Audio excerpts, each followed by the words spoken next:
Welcome to Sudbury Talks with Gwen Price, and my guest today is Dawn Condon.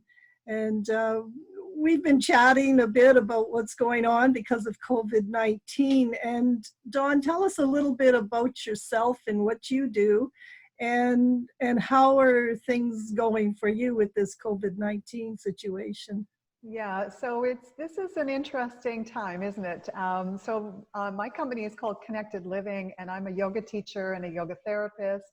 I'm a fitness instructor and a wellness coach. So my business depends on being one-on-one with people. I teach group fitness classes, group yoga classes, and I do have corporate and private clients one-on-one.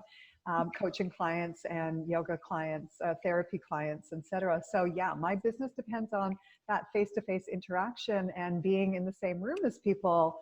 Yeah. So, I started to, I guess it was a week and a half ago. Oh, there I was touching my face. I can't. Oh, I know. This morning when I went out, I put some elastics on my fingers so I would try to remember not to touch my face. It's just it's so artificial. It's so unnatural, right? When you're, we talk with our hands, we do whatever, and it's crazy. So I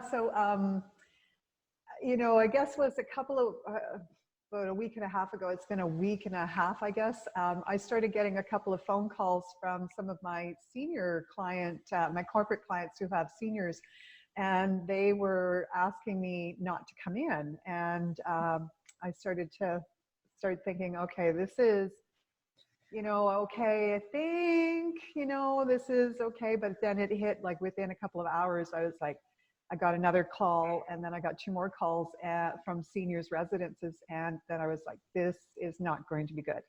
And so how do I now I've got a problem on my hands. I've lost, in one day, I've lost a chunk of business. Yep. And was really, really upsetting for me was the seniors, because they were saying to these seniors that they don't want them gathering in groups in their residences.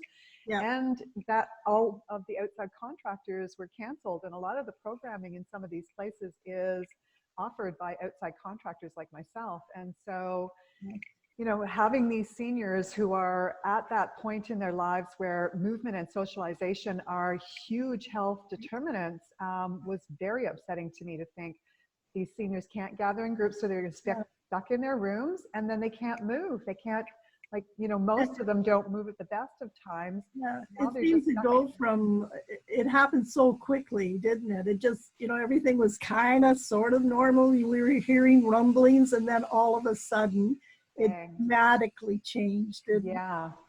So I started reaching out to some of my community on the international level, and thinking, well, if this is happening here, obviously this has happened somewhere else. I mean, we're in actually a pretty good condition comparatively, and especially considering some of those places in Europe.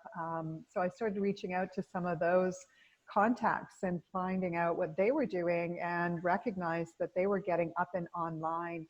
And this is sort of where some of my business was going anyways. In my new, I'm redoing my whole business plan right from scratch. And so adding in, an online component to my business was in the works. It's just, I wanted to take time and really work it and figure out how I wanted to mesh these two models together. So it happened a lot faster than you wanted to. It sure did. Right? Yeah, it sure did. We're all, and that's why we're doing the podcast this way instead of sitting together, right? It's a new reality in a way. Yeah. So I decided that I needed to put all of my content online. Mm-hmm. And I was the first one in Sudbury to post, hey, everybody, I'm taking this whole show online. I want you to still continue to come, because at that time, people were saying, well, I'm not comfortable leaving and going to a yoga class, but I still want to do my class. And then there were people who were still okay with coming out and being in, a community together, albeit, with a few less people in the room. It made physical distancing a little bit easier. So I continued to run a few classes, and then started to, just realizing this is not going to work. Even though I was online, having people in the studio was just not going to be an option. And so I had to shut that whole thing down. And then, of course, the order came in from the government, regardless of what I wanted to do. This Right. was how it was going to happen anyways. Yeah. So I had put out a post like right away as soon as that sort of first rumbling started happening. And I didn't even know what I was going to do. I didn't know how that was going to look. I Yeah. just threw it out there. I'm like, we're going to do this. Yeah. And then I gave myself 24 hours to figure it out. Well, and a lot of businesses are faced with that, and some can't, well, you know, whatever. I mean, I'm a realtor, right? So my business is basically, we're still considered essential, but I can't meet with people, and, you know, in particular because of my husband's health too. So, but reality is, it's changed a lot of ways for some businesses to operate. You have to sort of adapt, and some can't adapt to it. Can they? Yeah. They're just they're closed right now, and hopefully if everybody obeys what we're supposed to do and stay home and try to get through this quicker than, you know. Yeah, and it won't be so painful. Yeah. But I know, like, I thought of what your situation is, because you're, you know, how do you change to adapt to this new reality right now? Yeah, and you know, I'm fortunate in that I'm small, so it is easier for me to sort of flip a lot of things around. I know, like, the other studios in the city are bigger, in that they have a lot of staff. Yeah. So it took them a little bit longer, and of course they have teams, right? So they have, you know, their marketing teams, so they were able to get out online as well, and probably look way more polished than mine. But I got out there. You're well known, Dawn, and you've been in business for quite a number of years. Like, how many years have you been teaching? Oh my God. More than we should disclose. It feels like forever. Yeah, my overnight success took 27 years. Well, and that's what, I mean, I've been doing my job, right, for 30 plus years. So yeah, I mean, you kind of, you know, keep chipping away at it, build your clientele, and you've got a good reputation, certainly in town, and you've got a lot of knowledge. You have a lot of training too. You're not just, you know, I mean, there's kind of like a lot of occupations, sometimes people become experts, quote unquote, and, you know, in reality, they're not. They may not know exactly what they're doing. Yeah, and you know, and that's the case in every industry, and it is certainly in mine as well. You know, you can take a 30-hour course and hang up a shingle and say you're a yoga teacher, which is, you know, I think the world needs more yoga. So, you know, more yoga teachers out there is fine. It's just a matter of not stopping there, not saying, okay, now I'm a yoga teacher and or whatever, you know, a fitness instructor. I used to train fitness instructors for certifications, and it's the same thing. Like, you can't stop there. You can do your weekend course if you want to, but that should be like, you know, ground zero, where you actually, that's your beginning, right? Right. I just completed last summer, you know, I'm continually upgrading and looking at some new certifications and adding to my status, or not to my status, but to my knowledge base. And last summer I completed a Master of Yoga program, which makes me one of 5,000 across the entire world, and the only one here in Sudbury. So that's impressive. Well, congratulations for that, for sure. Kudos. That was a lot of work. That was a hard run. That was 4:33 a.m., 4 a.m. in the mornings, where we were getting up and practicing and meditating and chanting and doing all of that, and then not getting to bed until 10:30, 11 o'clock at night. So yeah, a little bleary-eyed.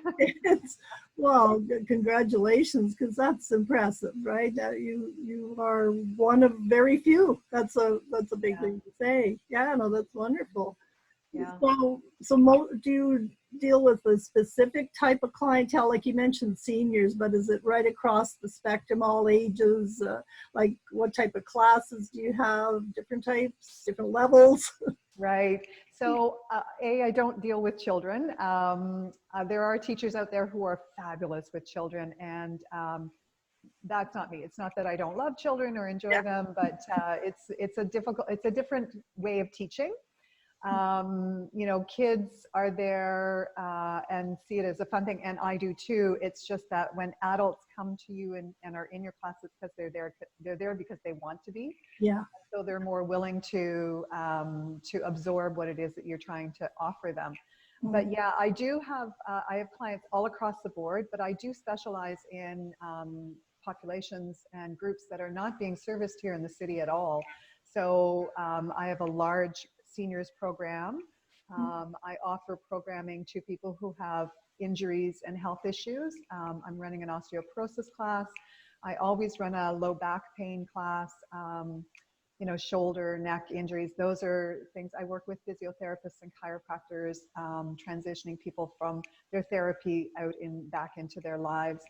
I do one-on-one home coaching with people who are interested in just deepening their practice, you know, of yoga at all. I deal with a lot of beginners. Beginners are probably my favorite people to teach, and they're, you know, as a new teacher, they're not the easiest group to teach. You know, you walk out of your 200-hour certification and say, okay, I'm ready to teach a class now, and faced with a whole room full of beginners, you go, oh, I don't know what to do with these people. Yeah, that one's doing something really weird. That one has no idea what they're doing. That, you know, like in such a diverse group. I also have some really great programming for those people who feel like, you know, my clientele are people who don't think that yoga is for them. So, you know, people who would feel intimidated in walking into one of the yoga studios here in the city come to me, you know, because it's a very, very safe, and it is safe in the other studios as well. It's not to say that, but I really create a safe environment for diverse groups of people here. And that to me was really important because they're not being served here in the city. So yeah, I could probably be on that list. One of my goals. I tried it many years ago, and I don't know, it was kind of slow paced for me or something. I don't know what it was, but I'm willing to take a shot at it again. So is most of your work done in the studio or out in the field? It's sort of half and half. I have a schedule of classes here in the studio that I offer.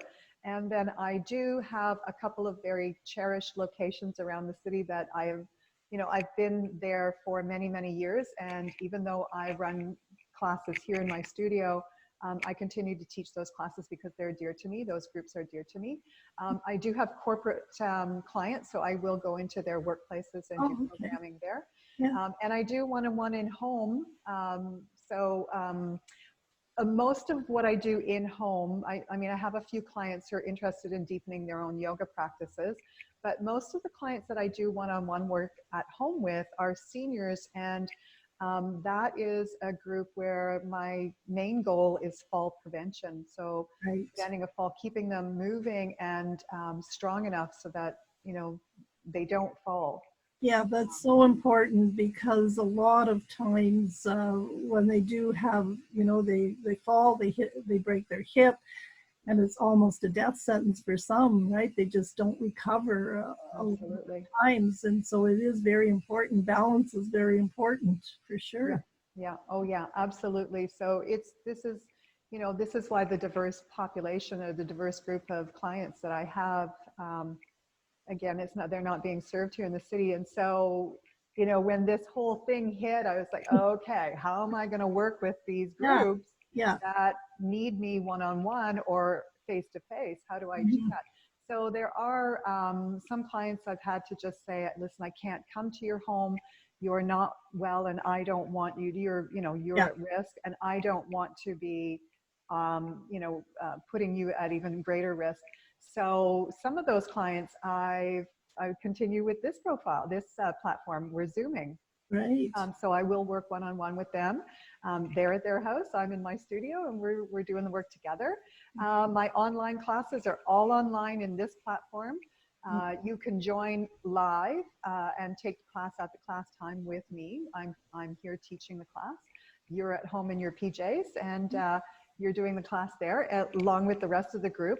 People can, we have a variety of options for whether or not people can see you or hear you. We can always turn your camera off so you and I can see each other on this screen, but you know, if we wanted to, I could set up a class where there's 10 people and 3 of them would have their cameras off, so that nobody else could see them, right? So Yeah, there's because lots of that options. is part of it, right? People are uncomfortable, whatever physical issues they have, and that's one reason why they don't participate a lot of times, right? Absolutely, yeah. And this is why what I do here is to create safe space so that those people feel comfortable. But, you know, everybody has a weird thing about cameras. We all do. I do too. Yeah, yeah, yeah, Yeah, so, you know, it's certainly an option to turn those cameras off. Nobody has to see you. You can be at your home, you know, practicing. So, you know, online, this is a really great option. You know, this is how I jumped on the bandwagon right away. It was like, yeah, no, we're going to go online. We're going to do this. Even if I have to videotape a whole, you know, my original thought was, I'm just going to go into the studio and I will bang, bang, bang, like 7 or 8 hours worth of yeah, videos yeah, and then send them to people individually. And then I started to realize, well, no, that's not possible. So in connecting with my other communities, I could see that they were using this kind of online platform. There's a couple of different, and Zoom is one of them. There's a yeah, WebEase or WebEx or something like that. yeah, yeah, These conferencing platforms. So we're all sort of, you know, trying to get to our clients. So I don't see any clients in the studio at all right now. There are no clients coming in. Any of my coaching clients I can certainly do as we're doing now in the conferencing. My group classes are online like this. Individual programs are online. I've had to let go of some of those other groups where they are not, like some of the seniors residences, you know, where they're just not going to be online. It's just not possible yeah. because that would mean having them It's a it little would be tricky. very tricky to work it out. Yeah. So Well, it's great to have this, right? Because it's not kind of like TV in a way, there's a screen here and watching you and seeing what you do. And that's, thank goodness that it's a way that you can still, reach out to people, still help people, still have your business going. It's different, but it's, for now, it's probably okay because, yeah, there's some that can't do any business right now. So yeah, great. I'm very fortunate. I'm really glad because like if I was a chiropractor or a massage therapist, there's just no way that you can do those things remotely. So I am really fortunate and very grateful that I have this option.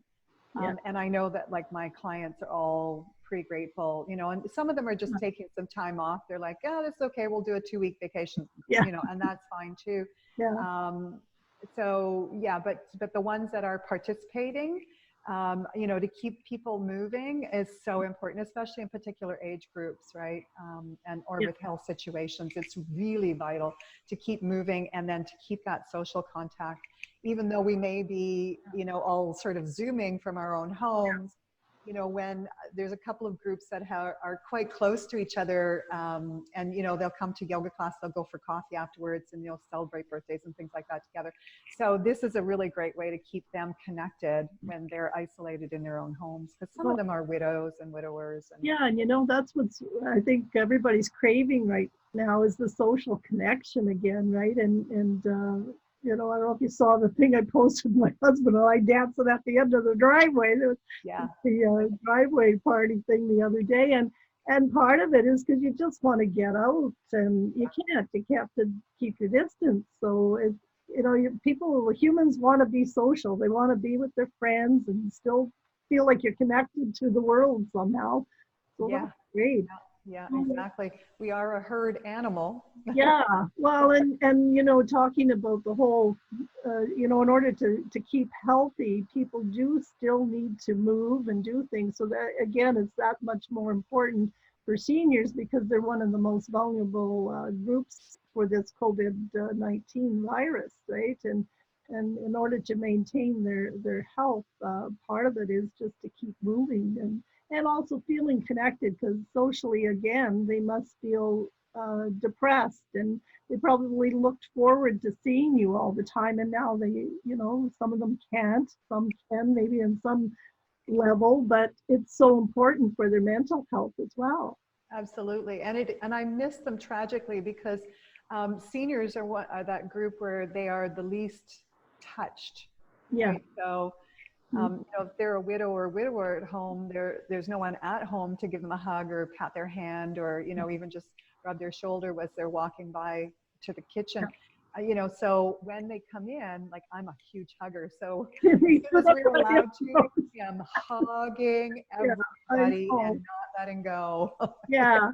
Well, and you know, we're humans, right? And that's so important, the human touch, and it's so hard on a lot of people right now. And I'm sure there's a lot of people struggling with depression and mental health issues right now, even more so than before. And you know, they were able to connect, you know, and with you and your classes and that, and it must have been very important for a lot of people. When this is all over and done with, well, and even right now, if somebody wants to sign on to one of your online or your Zoom classes, like how do they do that? They connect with you on your Facebook group, or what is well, I can always, you know, if somebody wants to reach out to me on Facebook or Instagram, I'm on both of those, even on LinkedIn. You certainly can do that, but the best way, then I'll get the notification and then we'll chat. But the best way is to email me at shine, SHINEOM, as in Mark, shineom, at Dawn Condon, DAWNCONDON.ca. And then we'll chat about the details. You know, I will send the link. They can send me payment, and we'll be good to go. Now, it's been an interesting process because this is a learning curve for all of us, and I'm trying to figure out how to learn this platform. There's so many things that are happening that I can't control and can't see. So my hat's off to those people who are on the other side of the support lines when you're, you know, if your television goes down and you call Bell for some support and they say, well, just reboot the modem, and like I have no idea what that is, right? So my hat's off, because I've been getting those phone calls from my clients who are like, I can't get on, and try and walk them through the process. It's so interesting. Like one lady was trying to get on the other day, and she got on. We could hear her and see her, but she kept telling me that there was a green phone in the middle of her screen, and I was like, no idea. Well, and even Zoom, I mean, I've participated in Zoom meetings before, but I never had to do it to this degree. And it's a learning process to me. Like earlier, I forgot to press record, right? So that's a little important in this situation. But I mean, it's just something we've got to get through, and we will, and we'll be stronger for it. And Sudbury's, you probably saw my Facebook post the other day. I am so happy that I live in Sudbury, because we have a strong community here that helps each other through things. We always have, because this has been a town that's gone through a lot of horrible situations economically, and you know, and over the years people have struggled, and this is just another one of those things. But I'm glad we've got a lot of space here, so people can still get out and take a walk by themselves or with their significant other, you know. But we've got the space here, you know, and we're not all jam-packed, and I'm hoping we'll ride this out and we'll be stronger for it. Well, I have to say, one of the things that has really struck me, and it struck me right away, was to see how many people were reaching out to others, just strangers, and we're just saying, look, I'm here. If somebody needs somebody to go to the grocery store, I can do that for you. You know, if anybody knows of a senior that has not been checked on for a while, I will go do that. So I'm just like, wow, this is amazing. And I've said this now a couple of times this week, and it just keeps striking home to me every time I say this. You know, in my classes, as a yogi, I am constantly, the basis of the philosophy is that we are all connected in a bigger way than we recognize, and that at the very core of our being, we're connected to others. And so and I say this in my class often, that your hand has 5 individual fingers, and each individual finger standing on its own, at the very base of that finger is a web that connects it to the next finger. And, you know, when we place those 2 hands together, we connect all of that energy together. So it's this hand and this hand, the energy of all 10 fingers connected at the bases of those fingers. representing what our world actually is. We are connected at the very base of us, at the very core of our being. And what happens to one happens to all of us. There is no distancing ourselves from each other. There is no us, there is no them. We are all us and them. And it is just so stunning to me to see people really step up to that philosophy. And that's the yoga right there for me. And I'm like, wow, this is amazing. And it makes me really proud of my community here in Sudbury, and my community of humans, fellow humans. It's just really, really touching for me. And to be here in this city is just a phenomenon that I don't think people really appreciate at the best of times. So I'm hoping that we really start to understand how fortunate we are here. You're right, Gwen. We have a lot of physical distance to ourselves, where there is Mother Nature is around us, 360 degrees. And Mother Nature is so healing, like just to get out and walk in the bush, which, you can throw a rock in any direction and get into some bush. The pheromones from the trees is actually very healing. And the Japanese have a practice called forest bathing. Because they do have parts of the country have a similar forest system than we do. And so, it's very, very healing to get out. So we're very lucky. It'll be interesting how many people this town empties out in the summertime to begin with. We all just disappear like cockroaches to camp. And so I think this summer is going to be like everybody's going to camp. And if you don't have a camp, you're going to be finding a trailer and parking it somewhere and call it camp. Well, our back deck, we kind of look at it as sort of our little retreat, and I'm looking forward to the weather. It's getting there. The weather's improving little by little, and it'll be nice to sit out there, and I kind of pretend I'm at camp. Yes. I don't camp anymore, but it's you're right. Like Mother Nature, we need that, and we need each other, and I'm so happy that you were able to do this today, and we'll reach out, and I'll put your contact information on the posts and all of that. And that'd be great. Thank you so much for what you do, and I know you're appreciated by many. Well, thank you for what you do, Gwen, because not only do you do this podcast, you do your Aging in Action group, and you're part of the hospice program. Like my hat's off to you. Bless you and your little team of Nikki and Joy. And, I watch you guys have so much fun doing that. And I really, really appreciate that you are there for a lot of part of life that is forgotten and afraid of. People are afraid. I don't want to die, and I don't want that process to even talk about that process. So bless you for bringing that up and being there for people who are at those stages in their lives. Well, thank you. I've got a vested interest in it now that I'm a senior. I want to make sure what we've got. So that's part of my my strategy. But I've always had that. I've always had a soft spot in my heart for seniors, because you're right. They're vulnerable. They need us, and they are forgotten a lot of times. So thank you again, Dawn. And like I say, I'll post all your contact information, and we'll get through this. We will. We will.